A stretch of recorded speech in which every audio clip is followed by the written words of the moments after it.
Hi, today we're going to finish our book and read chapter 13 of Mochi Queen. And this chapter is also called Mochi Queen. In the living room, I watched 3 DVDs, played 2 game boards, and built a castle out of blocks with Cassie and Leo. Nobody came in to check on us. They were all busy. For lunch, I took Cassie and Leo into the kitchen to eat the peanut butter sandwiches Mom had made that morning.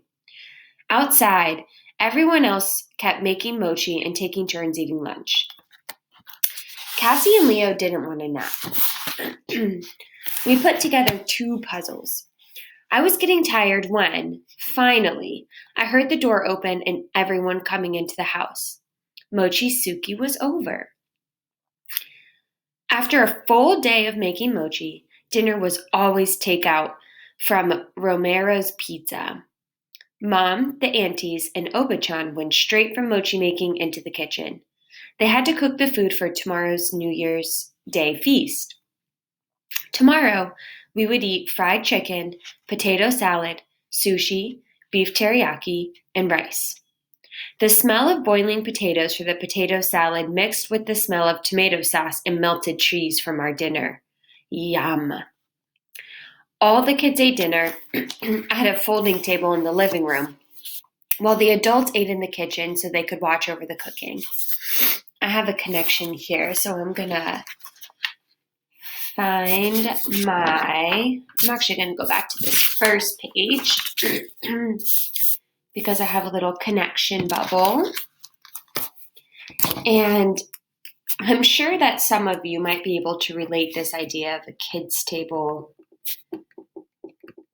and an adult table. And to me, that always reminds me of Christmas time.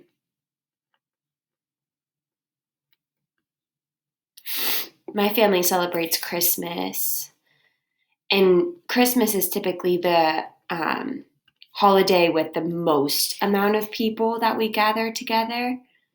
And so since I am like the youngest of the bunch, outside of this second generation of like cousins and that in my friend Jill's family, we always get stuck at the kids' table, even when we're adults. So this reminds me of that. Have a connection to the kids' table.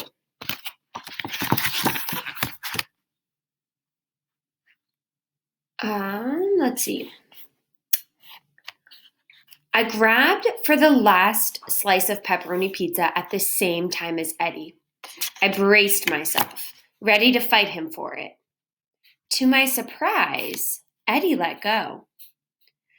"You can have it," he said with a shrug. "You're going to need all the energy you can get for next year." Next year? For mochi pounding. He snatched a slice of plain cheese pizza instead. "I'll get to help next year?" He didn't answer. He shoved the pizza into his mouth and bit off half the slice. Gross. "You know," he said with his mouth full. "Last year, I didn't even get a hit by myself. My dad helped me." I raised my eyebrows. I didn't know why he was telling me this. "But," he said, spitting bits of pizza out onto the table, "I'm sure I could have done better than you did if I'd been given the chance." I sucked in my bottom lip, but this time so I wouldn't smile. It sounded to me like Eddie was jealous. "You're not going to eat that then?" He eyed my pizza. I could be nice too. It was lukewarm by now anyway. I slid my plate over to him.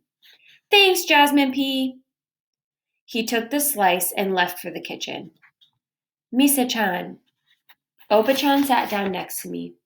It was the first time I'd talked to her since the morning. "Hi, Oba-chan. Did you get any pizza?" She shook her head, crinkling her nose. "That's not dinner.